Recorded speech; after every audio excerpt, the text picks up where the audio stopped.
ஹரஹர நம பார்வதி பதஜே ஹரஹர மகாதேவ தென்னாருடைய சிவனே போற்றி எந்நாட்டவர்க்கும் இறைவா போற்றி.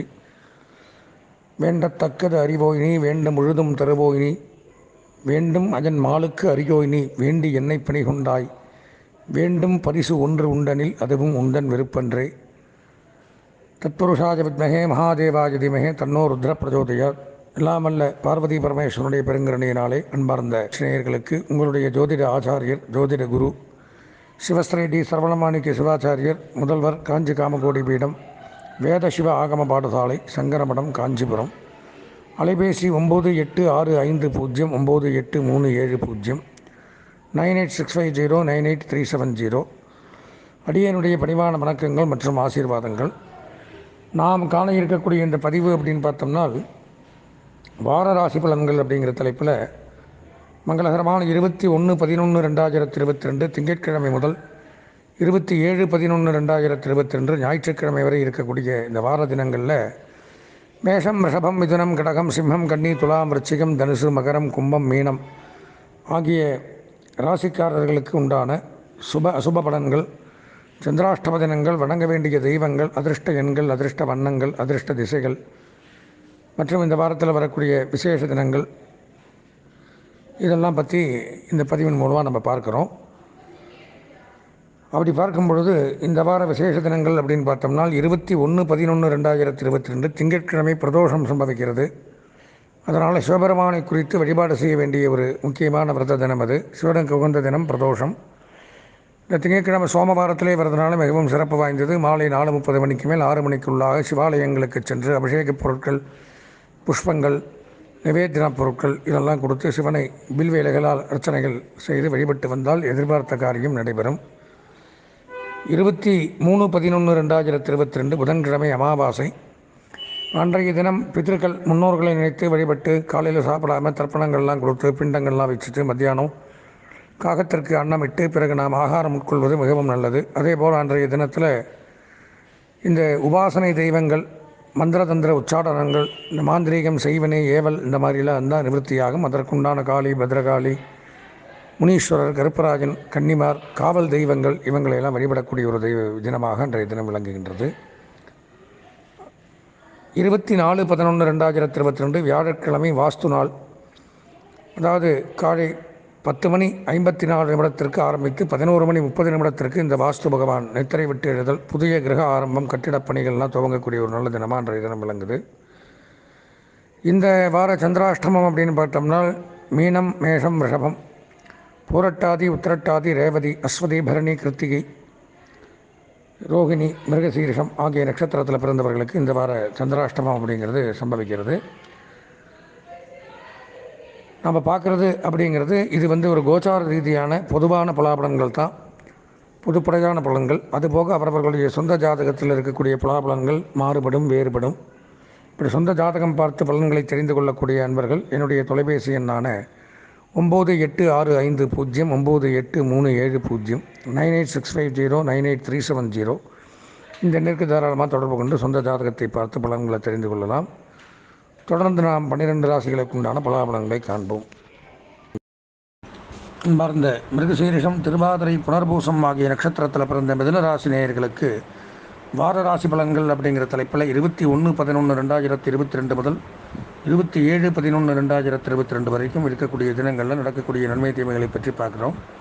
இந்த வார பலாபலன்களில் ராசியிலே செவ்வாய் சஞ்சரிக்கிறார். வக்கரகதியில் மிகச்சிறப்பானது யோகம். நன்மைகள் சற்று கூடுதலாக நடக்கக்கூடிய அமைப்பு. தொட்டத்தை துலங்கும். இடம் ரீதியான பிரச்சனை, நிலம் ரீதியான பிரச்சனை, வீடு ரீதியான பிரச்சனை இதெல்லாம் விலகக்கூடிய அமைப்பு அப்படிங்கிறது உண்டாகும். பல நாட்களாக பங்காளி சண்டை, வாய்க்கால் வரப்பு சண்டை, இந்த மாதிரிலாம் பித்திருராஜ்ய சொத்துக்களில் பிரச்சனை இந்த மாதிரிலாம் இருந்திருந்தால் அதெல்லாம் இப்போ நமக்கு சாதகமாக நடக்கக்கூடிய அமைப்பு அப்படிங்கிறது ஏற்படுது. பூமி வாங்கலாம், நிலம் வாங்கலாம், தோட்டம் வாங்கலாம், புதிய வீடு வாங்கக்கூடிய அமைப்பு, கிரகப்பிரவேசம் பண்ணக்கூடிய அமைப்பு இதெல்லாம் உண்டாகுது. மருத்துவத்துறை, மின்சாரத்துறை சிறந்து விளங்கும். மருத்துவ கல்வி பயிலக்கூடிய மாணவர்கள் சிறந்த ஒரு முன்னேற்றத்தை அடையலாம். மருந்து கம்பெனிகள், மருந்தகங்கள்லாம் வைத்து நடத்தக்கூடியவர்கள், லேப் அந்த மாதிரிலாம் வச்சுருக்கிறவங்களுக்கு கூடுதல் நன்மை அப்படிங்கிறது ஏற்படுது. நெடுஞ்சாலை பணி, கட்டிடப் பணியாளர்கள் சிறந்து விளங்கலாம். அதே மாதிரி அகழ்வாராய்ச்சி, தொல்லியல் துறை, விஞ்ஞானிகள், ஆராய்ச்சியாளர்கள் இவங்களுக்கெல்லாம் நன்மைகள் சற்று கூடுதலாக கிடைக்கக்கூடிய அமைப்பு ஏற்படுது. 11ஆம் இடத்துல ராகு சஞ்சரிக்கிறதுனால மிகச் சிறப்பானதொரு யோகம் அப்படிங்கிறது எடுத்துக்கலாம். யோகக்காரகன் 11ல் இருக்கும் பொழுது வெளிநாட்டு யோகத்தை ஏற்படுத்துவர். அவசியம் அந்நிய தேச பயணம் அப்படிங்கிறது கிடைக்கக்கூடிய அமைப்பு உண்டாகுது. வெளிநாட்டில் போய் வேலை செய்யக்கூடிய வாய்ப்புகள் உண்டாகும். படிக்கக்கூடிய வாய்ப்புகள் அல்லது விளையாடக்கூடிய வாய்ப்புகள், இந்த மாதிரி ஏதோ ஒரு காரணத்தை முன்னிட்டு வெளிநாடு போகக்கூடிய அமைப்பு அப்படிங்கிறது உண்டாகும். ஏற்றுமதி இறக்குமதி தொழில் சிறந்து விளங்கும். அந்நிய செலாவணி, பங்கு வர்த்தகம், ஷேர் மார்க்கெட்டிங் பிஸ்னஸ் சிறப்பாக இருக்கக்கூடிய அமைப்பு அப்படிங்கிறது ஏற்படுது. 10ஆம் இடத்துல குரு சஞ்சரிக்கிறதுனால 10லே பார்ப்பான், பதவியை கெடுப்பான். அப்போ தொழில் ரீதியான சில பிரச்சனைகளை, போட்டி பொறாமைகளை, எதிரிகளை இதெல்லாம் சந்திச்சாலும் நாம் நேர்மையாக முறையாக நம்மளுடைய கண் பார்வையில் நம்ம அந்த வேலையை செய்தோமே ஆனால் கண்டிப்பாக வெற்றி மட்டுமே தவிர தோல்வி கிடையாது. அதே மாதிரி திருமண வாய்ப்புகள் கைகூடும். சில பேருக்கு தடைபட்டு வந்த திருமணங்கள் நிச்சயிக்கப்படும். புதிய தொழில் ஒப்பந்தங்கள் ஏற்படலாம். 8ஆம் இடத்துல சனி சஞ்சரிக்கிறதுனால போக்குவரத்தில் கவனம் தேவை, பேச்சுவார்த்தையில் கவனம் தேவை. வண்டி வாகனங்கள் இயக்குவது, வண்டியில் போகிறது, இரும்பு சம்பந்தமான பொருட்களை கையாளுவது, இதில் எல்லாம் எச்சரிக்கை தேவை. அதே மாதிரி இரும்பு சம்பந்தமான தொழிலில் ஈடுபடும் பொழுது ஒரு இயந்திர சாலை, ஒரு factory, building work, lathe work பண்ணுறவங்க, வாகனத்தை உற்பத்தி பண்ணுறவங்க, வாகனத்தை பணிமனையில் அதை சரி செய்யக்கூடியவர்கள், அதே மாதிரி ஆயில் சம்பந்தமான தொழில் பண்ணுறவங்க, தோல் சம்பந்தமான தொழில், இவங்க எல்லாமே கொஞ்சம் எச்சரிக்கையாக கவனமாக செயல்பட வேண்டிய ஒரு வாரம் அப்படின்னு சொல்லலாம். பொதுவாக பேச்சில் கவனம் தேவை அதிகமாக. அஷ்டமச்சனி அப்படிங்கும்போது சில பேருக்கு இடமாற்றத்தை ஏற்படுத்தக்கூடிய அமைப்பு அப்படிங்கிறது உண்டாகும். இருக்கும் இடம் விட்டு வேறு இடத்துக்கு செல்லக்கூடிய அமைப்பு. 6ஆம் இடம் ரணம், ரோகம், சத்ருஸ்தானத்தில் பார்த்தோம்னா சூரியன், புதன், சுக்கிரன், ராசிநாதன் சூரியனோடு சேர்ந்து புத ஆதித்ய யோகத்தை ஏற்படுத்துகிறார். இப்போ இருந்து வந்த எதிரிகள் தொல்லைகள் விலகும், கடன் தொல்லைகள் விலகும், எதிரி உபாதைகள் விலகும், நோய் நொடிகள் அகலும், மருத்துவ செலவுகள் குறையும், தகப்பனார் வழி சொத்துக்கள் கிடைக்கும், அரசுத்துறை அரசியல்வாதிகள், அரசு பணியாளர்களுக்கு நன்மை, கல்வி பயிலக்கூடிய மாணவர்கள் முன்னேற்றத்தை அடையலாம், கல்வித்துறை சிறந்து விளங்கும், கல்விச்சாலைகள், கல்விக்கூடங்கள்லாம் நடத்துகிறவங்களுக்கும் இந்த வாரத்தில் ஒரு சிறப்பானதொரு பாராட்டுக்கள் குவிந்த வண்ணம் இருக்கும். ஆடிட்டிங், ஐடி கம்பெனி, அக்கௌண்டன்ட், எழுத்து, வசனம் இந்த மாதிரி துறையில் இருக்கிறவங்க சிறந்து விளங்கலாம். சுக்கிரனும் அதிலே இருக்கிறதுனால சில பேருக்கு தன விரயம், பொருளாதார விரயம், வீண் நஷ்டங்கள். குறிப்பாக சொல்லணும்னா வங்கி ஊழியர்கள், நிதி நிறுவனங்கள், நிதி சம்பந்தமான தொழில் பண்ணுறவங்க, ஆபரண தொழில் பண்ணுறவங்க இவங்கெல்லாம் கொஞ்சம் எச்சரிக்கையாக இருக்க வேண்டிய ஒரு அமைப்பு அப்படிங்கிறது ஏற்படுது. 5ஆம் இடம் பூர்வ புண்ணிய ஸ்தானத்தில் கேது சஞ்சரிக்கிறார். பூர்வீக சொத்துக்கள் இருந்து வந்த வெள்ளங்கம், விவகாரங்கள் எல்லாம் விலகும், சட்ட ரீதியான பிரச்சனைகள் விலகும், காவல்துறை, இராணுவம் இந்த மாதிரி இருக்கிற பிரச்சனை விலகும். அதே மாதிரி அறநிலையத்துறை, ஆன்மீகத்துறை, சினிமா, கேளிக்கை, விளையாட்டு, சட்டம் இதில் எல்லாம் பணிபுரியக்கூடியவர்களுக்கெல்லாம் மிகச் சிறப்பானதொரு யோகம். குழந்தைகளால் மகிழ்ச்சிகள் அதிகரிக்கக்கூடிய அமைப்பு அப்படிங்கிறது ஏற்படுது. பொதுவாக மிதுனராசி அப்படின்னு எடுத்திருந்தால் இது கோச்சார ரீதியான பலாபலன்கள். அதுபோக அவரவர்கள் சொந்த ஜாதகம் அப்படின்னு ஒன்று இருக்கும்.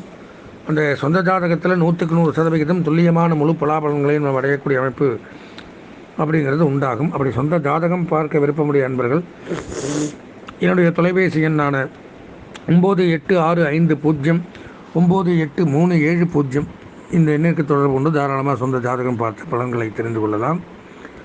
அதே மாதிரியே இந்த வார பலாபலன்கள் மிதுனராசின்னு பார்த்தா ஒரு 70% நன்மைகள், கல்வி பயிலக்கூடிய மாணவர்களுக்கு 75% நன்மைகள், கலைத்துறை, அரசியல்வாதிகள், பெண்களுக்கு 80% நன்மைகள், சுய தொழில், உத்தியோகம், வியாபாரம், விவசாயம் பண்ணக்கூடியவர்களுக்கு 75% நன்மைகளும் ஏற்படுது.